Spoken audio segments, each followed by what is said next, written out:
yang saya hormati Kiai Abdurrahman, yang saya hormati Gus Johar Pekalongan, yang saya hormati Gus Wafa, yang saya hormati Gus Mus Pekalongan, yang saya hormati Gus Aziz Jatuli. Saya sebetulnya nggak mau bilang yang saya hormati Gus Aziz itu. Ngapain tuh Gus?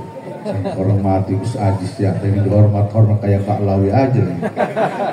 Ini pengkhianat Pak Lawi beliau ini. Bergurunya ke Yaman, tapi melawan Pak Lawi, pengkhianat Pak Lawi nih beliau ini.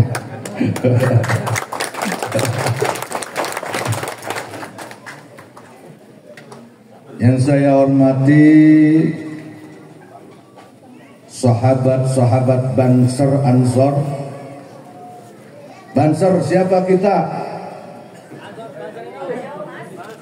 Siapa kita? NKRI. Alhamdulillah. Yang saya hormati sahabat PBI. Apa tadi? Prajurit pasukan Bajun Ireng. Bajun itu apa, Pak? Buaya. Semoga Allah rahmati, berkahi semuanya. Masih ada yang belum siap saya panggil lagi. Yang saya hormati sobat saya dari Grip Jaya. Semoga Allah jayakan selama-lamanya. Amin ya rabbal. Yang saya hormati Bapak Kapolsek, Bapak Agung yang telah hadir bersama kita.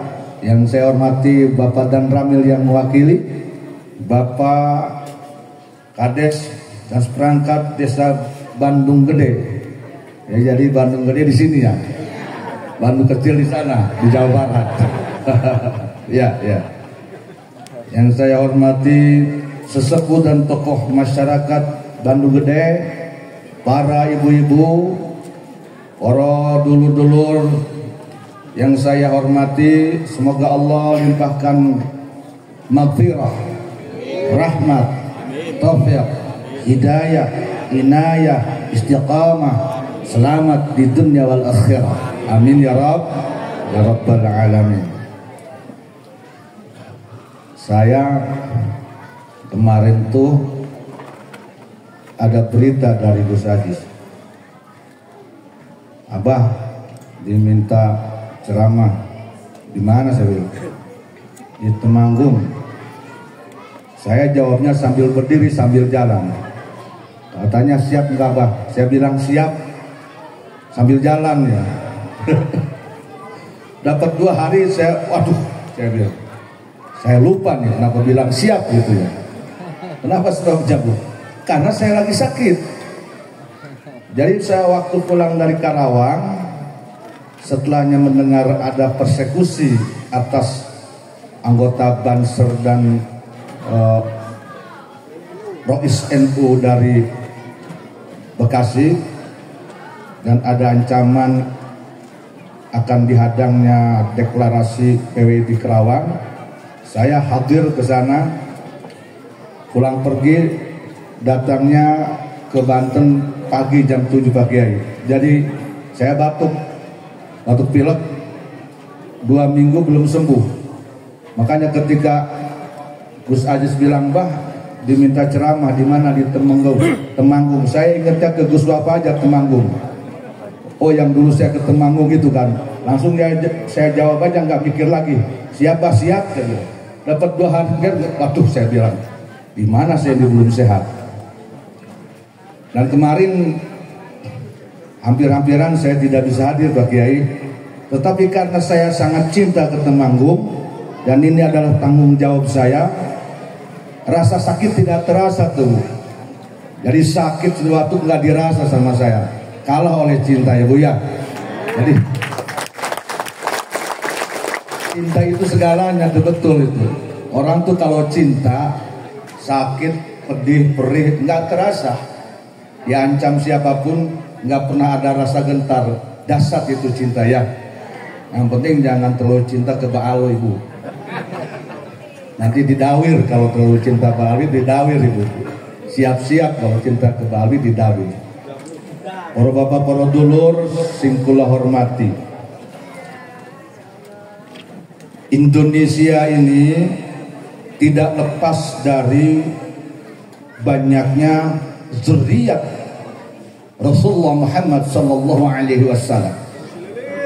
Allah sudah mentakdirkan seorang sosok mulia yang agung, sosok mulia yang sangat dicintai oleh Allah, oleh para malaikat, sosok yang menerangkan kebenaran, menjelaskan yang hak itu hak, yang batil itu batil, sosok yang sangat mencintai seluruh makhluk, sosok yang memberikan suri toladan pada seluruh makhluk dengan rahmatan lil alamin, yaitu Rasulullah Muhammad sallallahu alaihi wasallam.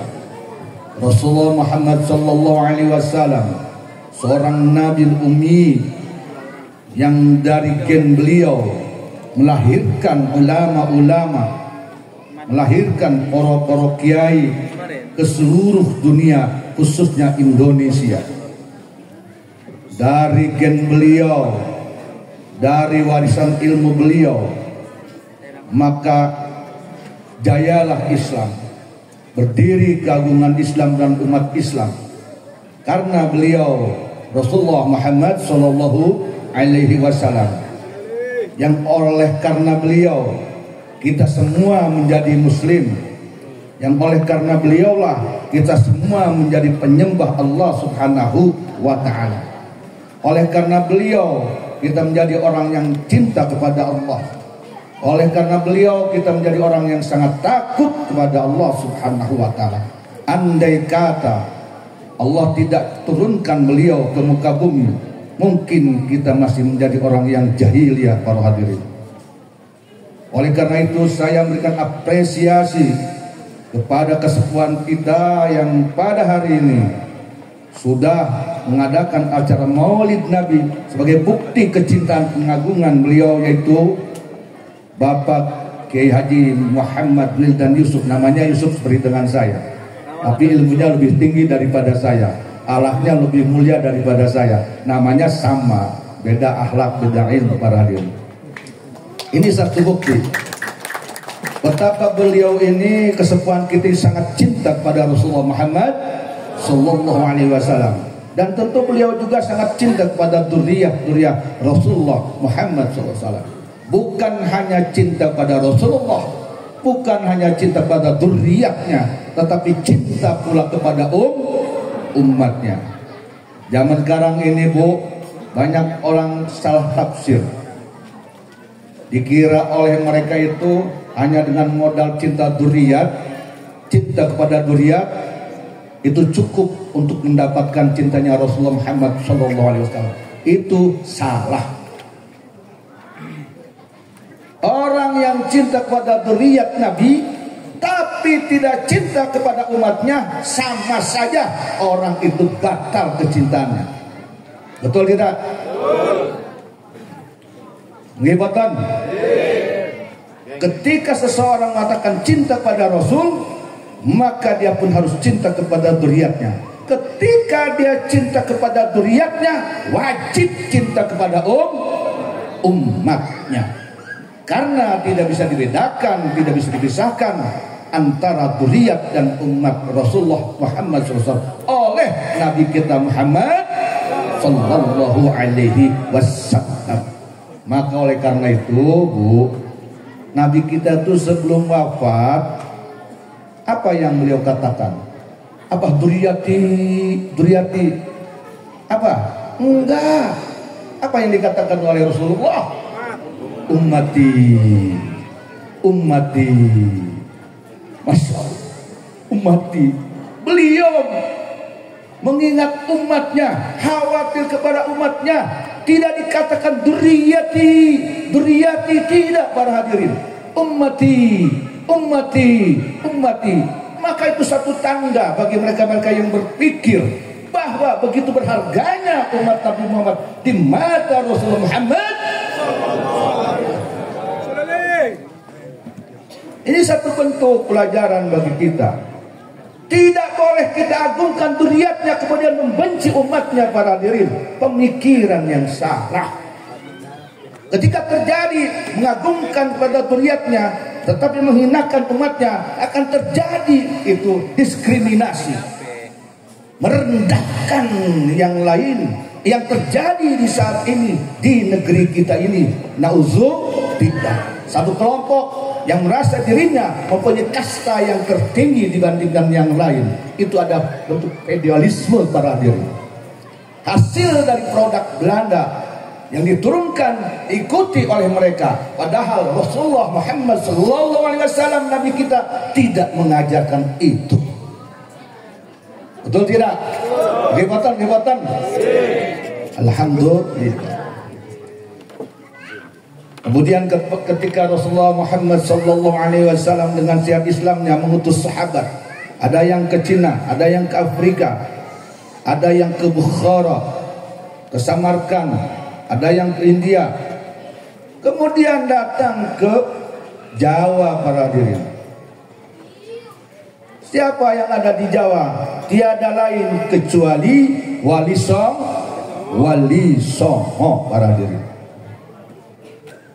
Wali Songo menyebarkan agama Islam, merubah kultur Hindu dengan tidak memusuhi adat budaya Hindu.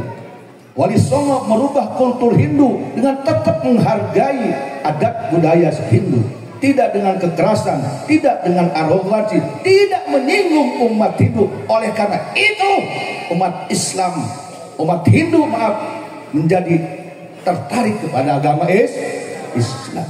Jadi benar apa yang dikatakan oleh Allah dalam firman-Nya, waliyatalato wala yushiranna bikum ahad. Ya Muhammad, lemah lembutlah engkau dalam dakwah. Jangan keras, jangan kasar, jangan persekusi, jangan arogan, jangan menghina. Lemah lembutlah terhadap siapapun. Yang durjana, yang penjina, yang khamr, lemah lembut. Karena jika engkau keras, maka akan terpecah belah. Betul tidak? Betul. Maka sesuai dengan apa yang dikatakan, yang tertulis di dalam Pancasila di negara Republik Indonesia, Persatuan Indonesia. Negara kita, negara siapa para hadirin? Punya Yaman, punya Aulia Tarif, atau punya rakyat Indonesia? Sekali lagi, Indonesia ini milik ulama Tarif, milik ulama Yaman, atau milik rakyat Indonesia? Maka oleh karena itu saya mengajar, kalau saya katakan NKRI harga Pancasila, ya nanti saya NKRI Pancasila, merah putih bendera kita. Betul? Nah, ini namanya nasionalis. Ini namanya orang yang mengikuti dakwahnya Wali Songo. Mereka yang katakan orang Indonesia tetapi ingin merubah Pancasila, ingin menjadikan Indonesia negeri khilafah, sesungguhnya mereka tidak mengikuti dakwahnya Wali karena mereka merubah peradaban. Setuju?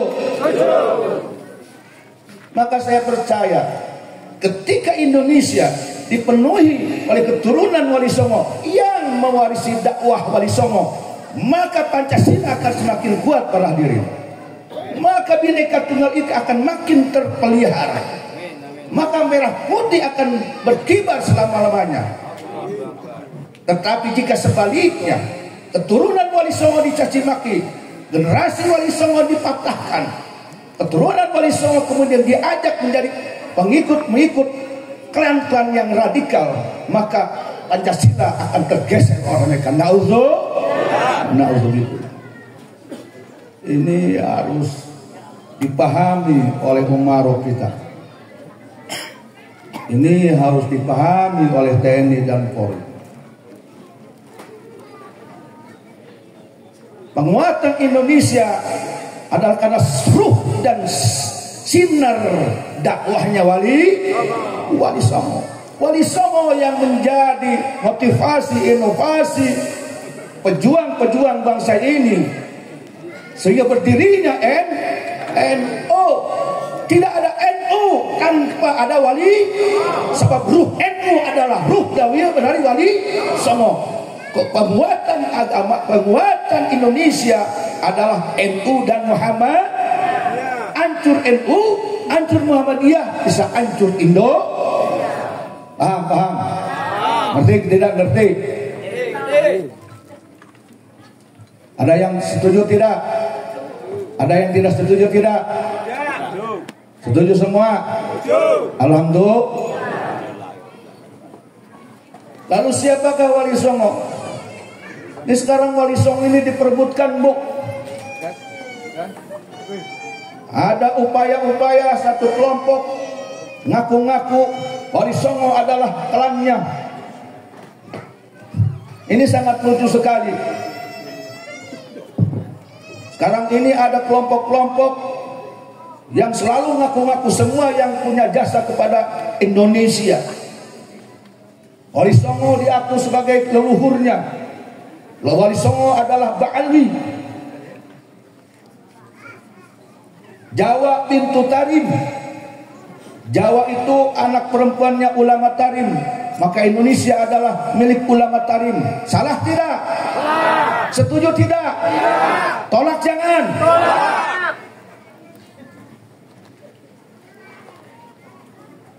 Proklamasi Indonesia 17 Agustus 45 itu adalah fatwanya Habib Anu. Benar tidak? Diaku lagi aja. Pendiri NU Habib Hashim bin Wahab bin Yahya. Salah tidak? Salah. Ngaku terus ini. Terus. Masya Allah, tabarakallah. Jakman didirikan oleh Habib Lutfi. Betul tidak? Salah. Salah besar. Semua diaku. Yang bagus-bagus, yang hebat-hebat, yang berjasa kepada bangsa ini, semuanya diaku oleh mereka. Nah, kita punya apa? Ibu-ibu leluhurnya jadi apa? Dibuang, kagak ada. Ada apa ini dengan kita, dengan mereka? Mau leluhur ibu ini diaku mereka? Lalu kita ini leluhurnya siapa? Ada apa ini? Ini sangat berbahaya untuk kelangsungan persatuan negara Republik Indonesia, para hadirin. Kemarin di Banten, Rizik Syihab bicara, Sultan Hasanuddin, Sunan Gunung Jati, itu Pak Alwi. Nggak tahu sejarah tuh si Rizik. Aneh, nggak diteliti lagi. Nggak tahu bahwa itu hasil Vandenberg, Snokkorgren. Dibelokkan sejarah kita, para hadirin.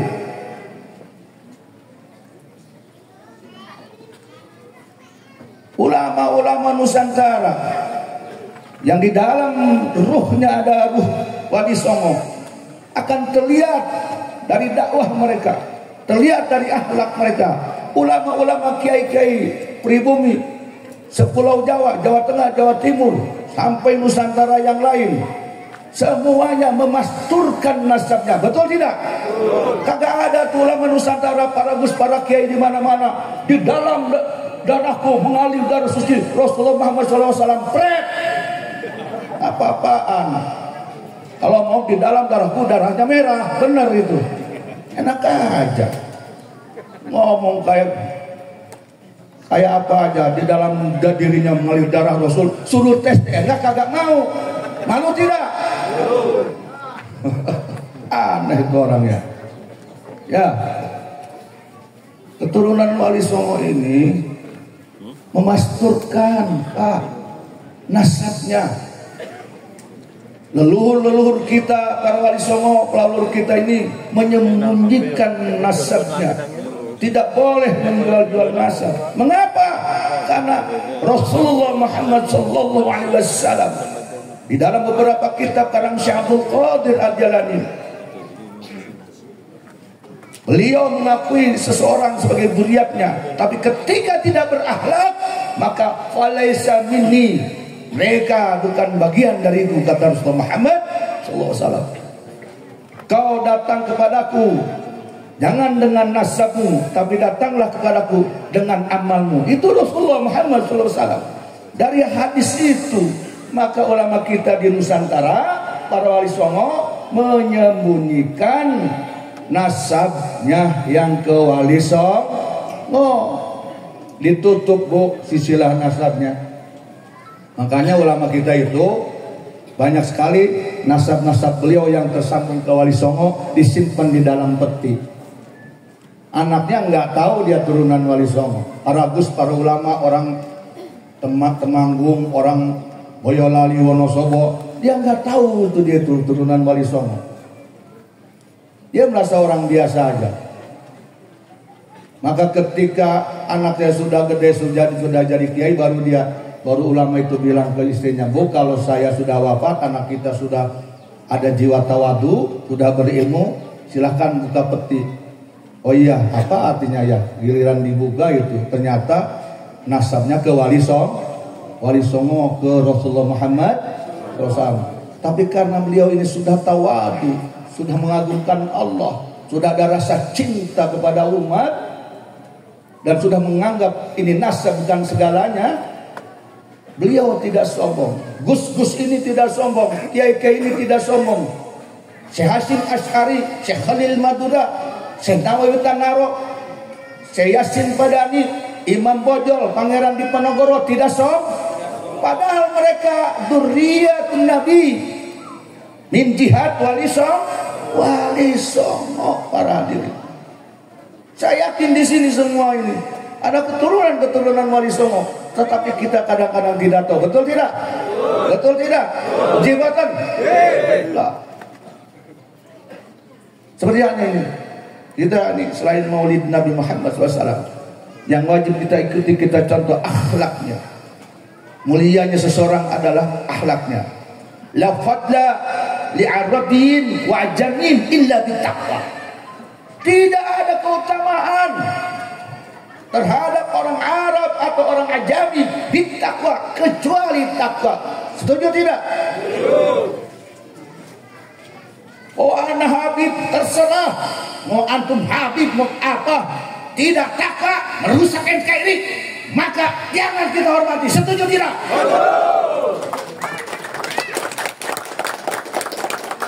Sekalipun Gus, sekalipun Mas, kalau mereka berakhlak, cinta NKRI, membawa kedamaian persatuan, membantu TNI Polri, kita hormati. Setuju tidak?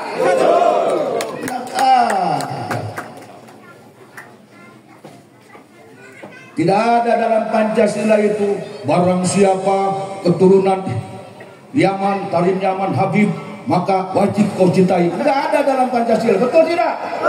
Tidak ada. Ada nggak dalam Undang-Undang 45? Ada tidak? Tidak ada. Kita semua diikat oleh bingkai Bhinneka Tunggal Ika. Para hadirin, ini ada klaim-klaim diri seolah-olah Indonesia milik mereka, sehingga banyak terjadi oknum-oknum Habib yang ceramahnya memprovokasi umat. Bu, Pak, tahu nggak kenapa ada oknum Habib yang selalu memprovokasi umat, mencaci maki pemerintah? Ada tidak oknum Habib yang mencaci pemerintah? Ada tidak? Ada tidak oknum Habib yang mengatakan kiai-kiai yang dekat dengan Umar itu anjing babi kerah bersoban? Ada tidak? Marah tidak? Diamkan jangan.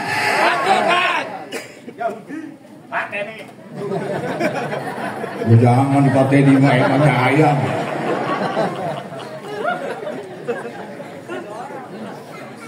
Jejak. Ada tidak oknum Habib yang mengatakan istana iblis? Ada tidak? Menteri Agama bodoh goblok? Ada tidak? Biarkan jangan. Tolak jangan. Nak Konfreni Temanggung. Istana dibilang istana iblis, istana presiden. Presidennya goblok, menteri agamanya goblok. Masya Allah. Gus Dur buta mata buta hati. Masya Allah. Profesor Dr. Said Akil, antek Israel, liberal, Masya Allah.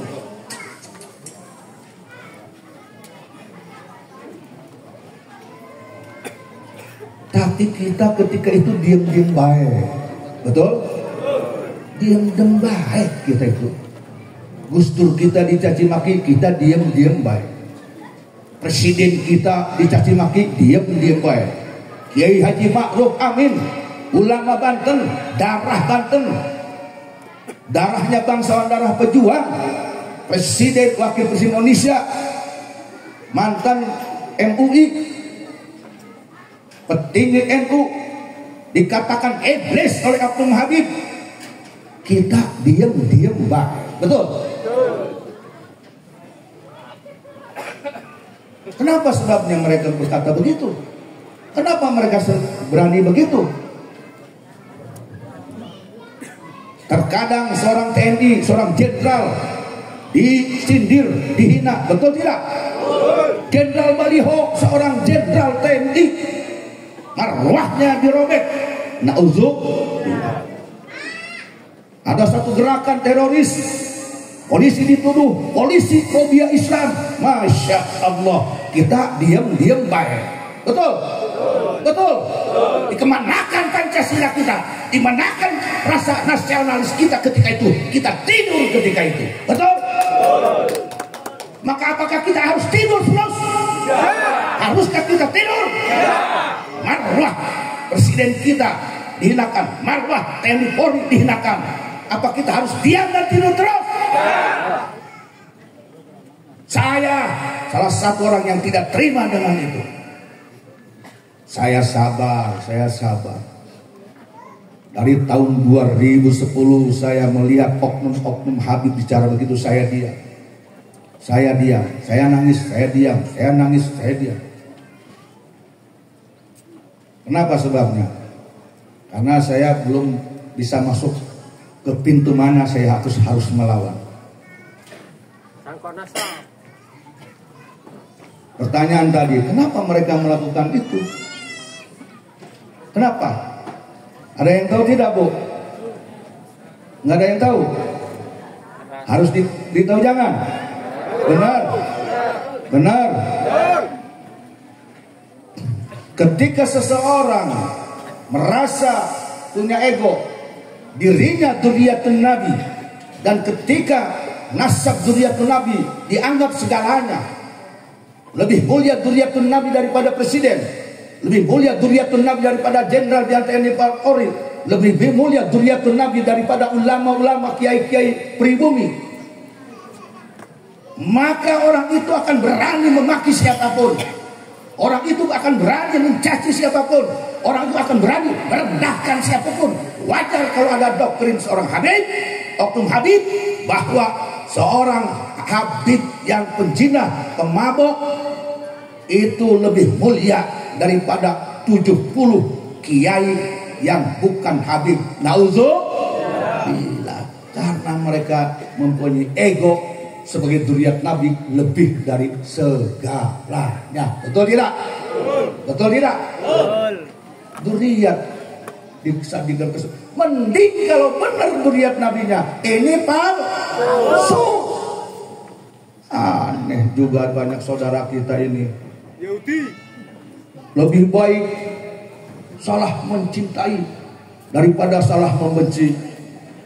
Dikemanain tuh akalnya ya? Aneh. Makanya jangan aneh. Rizik bilang Sunan Gunung Jati beristri menikahi Nyi Rara Santang, karena itu mungkin salah mencintai. Masya Allah, Sunan Gunung Jati wali kutub, seorang Sunan Syekh Safiullah yang melahirkan turun yang menjadi raja-raja Banten itu menikahi ibunya. Bodoh tidak? Salah tidak? Itu akibat ada jargon itu, lebih baik salah mencintai daripada salah membenci. Wajar juga ketika si Bahar itu bilang bahwa menantu boleh menikahi mertuanya. Salah tidak? Sesat tidak? Itu sebabnya. Enak aja. Kalau ada laki-laki menantu boleh nikahin ibunya, rakus itu laki-laki. Enakan Gus Ajis nanti nikahin istri saya nanti, enak aja.